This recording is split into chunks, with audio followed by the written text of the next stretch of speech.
Okay, I've got a great display here. Da, da, da, da, da, da, da, da, da, da, da. All right, Luigi. Luigi, where is your stand? Everything works so much better when you have a stand. Stay tuned today to learn all about stands.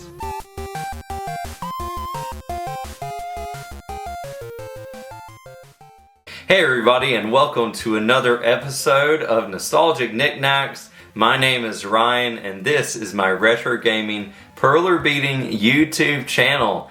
I'm so happy you tuned in today because I think I have a video that's going to help a lot of you out. If you have never made a stand for your Perler Bead characters before, this video is for you. I'm going to show you exactly what my process is in making stands. And as I'm making stands, I really want to encourage you to be creative and come up with more ways to make stands. I'm going to be showing you a few stands I found online just to show you what's out there on my computer.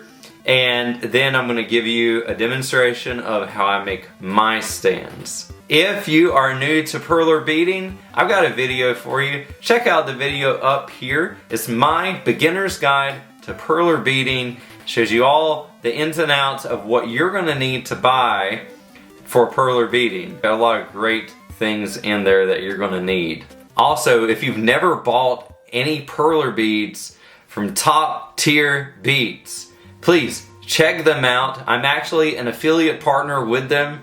So if you purchase from them using my coupon referral code in the description below, you're going to get 15% off your first order with Top Tier Beads. And as an added benefit, you are going to support this channel. I appreciate you, and if this sounds like something you want to do, I highly recommend it because I shop from Top Tier Beads as well. And they do great business. They answer your questions if you have any, and they ship super quickly. I got an order one time. I ordered on Saturday and it came by Tuesday. Okay, so now what you're here for, all about stands. So stands are a great idea for Perler Bead characters. Maybe you put them on your refrigerator with the magnets and you love that. Or maybe you make keychains with Perler characters, and that's great, but you really want to display your projects proudly. So, a stand works very well for that purpose. Stands for your characters are going to make them sit up, tall and strong, and people are going to be able to see them, and you can display them pretty much anywhere. I highly recommend them. It doesn't take too much work to put them together, and before you know it, you have a stand that you have created. And I can't say the same thing about other figures that you buy out there that are super expensive and then you have to have a stand for them. These stands are highly durable. So here's the stand right here. This stand, as you can see, is a red stand. It's actually for Red 13 from Final Fantasy VII. And so he had several points of where I stuck him into these interlocking beads here, and the stand is great because it really makes your Perler project stand out. If you look at my shelves back there, you can see I've got a tremendous amount of Perlers on stands. So let's take a look at a few characters and the stands that I created for them. So as you can see, this is quite the collection of characters here. But just wanted to show you an assortment of stands.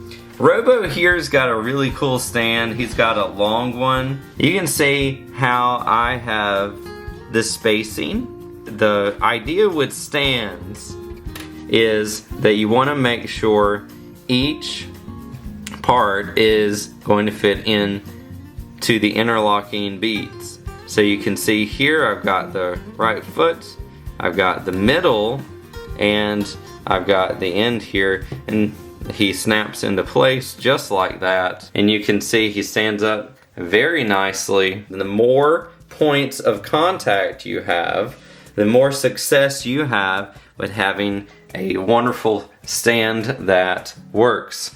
So let's look at the king from Live Alive here. He had 2 points of contact, and he's quite a beefy perler. Several layers of beads here that he's on.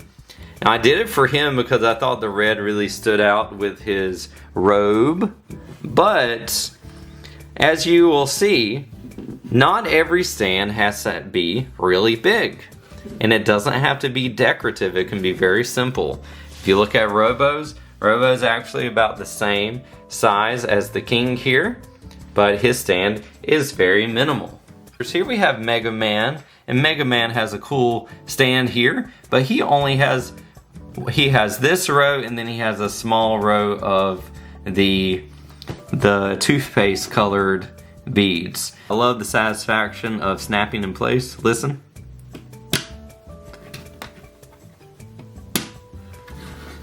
Little ASMR there for you. This is a neat stand concept here because he is super big, but the stand is not entirely terribly big. Let's take him off. So you can see the design here I went with was I had 2 beads in the middle that were left off, and that way they fit right into here. So it works very well. It's very solid, and he is not falling over. That's just the way that stand worked. I want to encourage you to experiment when you're making stands because every perler creation is going to be different. And go into images and see what we can find in the world of perler stands. So immediately my eyes are drawn to the bricks from the original Super Mario Brothers, and it looks really neat. I love the way that looks. So many creative stands here. Look at these. There's like a whole board here, and you have the chicken, and you have Link, and you have Zelda, and the diamond, and the sun. They're all in the base. That is a huge base perler piece there. That would be neat to do. You can see he is on the mushroom, and he's got his feet here going straight into those empty spaces. Here's some interesting stands. We have stands that make them really stand tall, whatever these characters are. Not sure who they are, but looks interesting. So it's got 4 different corners that's supporting it. Oh look, there's me. Stay tuned to my YouTube channel and subscribe if you're enjoying what you are seeing here. This is really neat. Look at that Spider-Man. Very cool. He is on a nice, neat looking web base here. I see this Yoshi egg a lot. Neat stand, crisp looking display. There are literally endless options when it comes to stands. Here's a huge bonsai tree, and there's a stand for it. And the great thing about stands is you can do them on the same board that you're using. You could do it all together, so as they did here. So I hope this gives you an idea of some of the ideas out there that people have about stands. Let's go ahead and get into the stands I'm making. So you can see there's just a color all around the border, and then I have the spacings for where I want the interlocking beads to go. So when I put it all together, you can see that the spaces I've left out where there are no beads, they will fit right in to those spaces. He stands very well. There's no wobbling. I'm going to show you how to iron this as well. If you iron too much, it's not going to fit in there. If you iron too little, the perler is going to fall out. When you're making a perler stand, what's important to understand, get that, understand. Make sure you've got your beads in the right places so you don't have the situation that I've ran into several times where you've made the stand, you didn't test out where the perler was going to be placed, and you put your beads in the wrong places and it didn't fit, so you have to throw this away and make another one. I want it to be a rectangular shape, so I'm going to put 3 beads down over here, bead down, and it's about there where I need to put the border on the other side down, and you can see where those beads are going to need to be placed. So I'm going to put one here, test it again. Looks like I have 2 in the middle, and then I'm going to have one on this side. So test it again, make sure you got your beads placed. So now that I've done that, I'm going to make my rectangular structure here. Now you can use a Perler bead pen, that would make things go a lot faster. As I said earlier, there are countless ways to make stands. This is what works for me.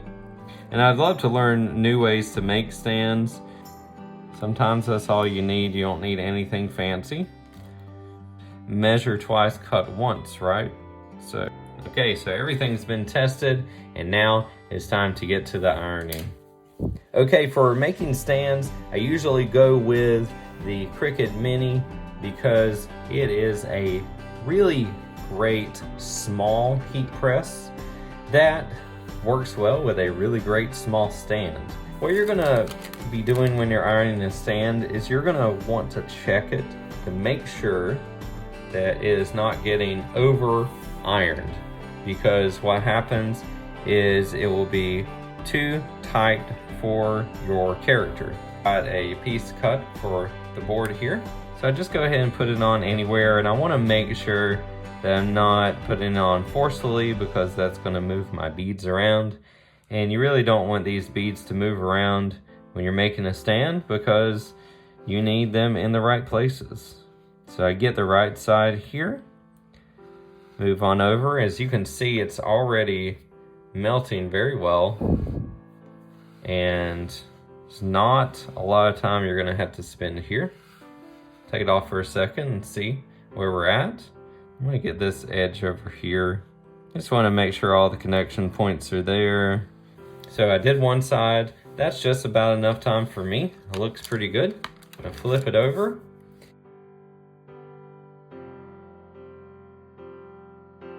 Okay, so it's looking pretty done to me. I'm gonna put a book on this so it doesn't warp, because you don't want a warped stand. I'm gonna come back in 5 minutes and we're gonna see what our stand looks like. All right, and I'm back, and we're gonna look at how this stand looks. So we're gonna take our book off. And it's looking great. There's no warping here because we put our book on it. Now let's do the finishing part and see if it will work with our characters. A little bit to get it in there. It's pretty tight, but this little piece actually got left out. So it's a little tight here, as you can see.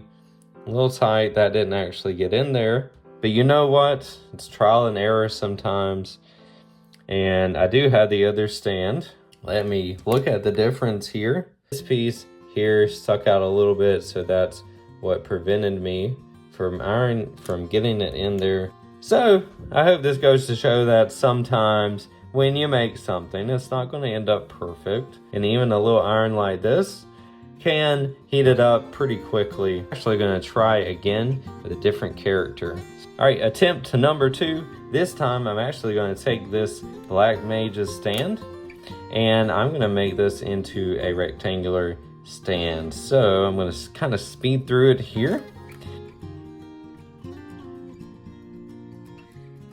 Got the beading done. Now I'm going to do the ironing, and this time I'm going to be pretty careful about how long I'm doing ironing. I'm going to get the back, put the book on it. Let's put the book on it and come back in about 5 minutes. And I am back again, and we're gonna take a look at this Black Mage stand. So you can see, looking pretty good.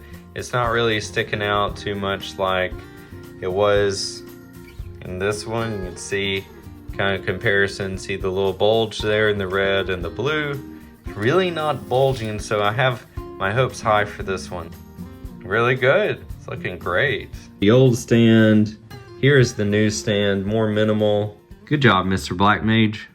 All right, everybody, that's it for today's video. I hope that you have had all you can stand about stands. Maybe 2 jokes in one video is too much. Well, I really enjoyed putting together this video, and hopefully it gave you some insight into my process. I love making stands, and I can definitely keep improving in my stand concepts, but I hope this gave you a starting point as to how to make a stand, what's important about the balance in the stand, and just overall having fun doing it and experimenting. And I hope you also saw in the process I made mistakes, and that's totally fine. I didn't plan on making mistakes with the stand, but you know what? I'm human, I'm not perfect, and neither are you. It's something that you can always improve on, and I just hope that showed you something about not giving up and keep working and improving. If you are enjoying the content that I'm creating and you got something out of this video, please make sure to leave a like and subscribe. It helps out the channel a ton, and I've got more content coming. I appreciate all of you. Thank you so much. I pray that you have a great day, and until next time, Magus looks at you menacingly and says, "Happy beading."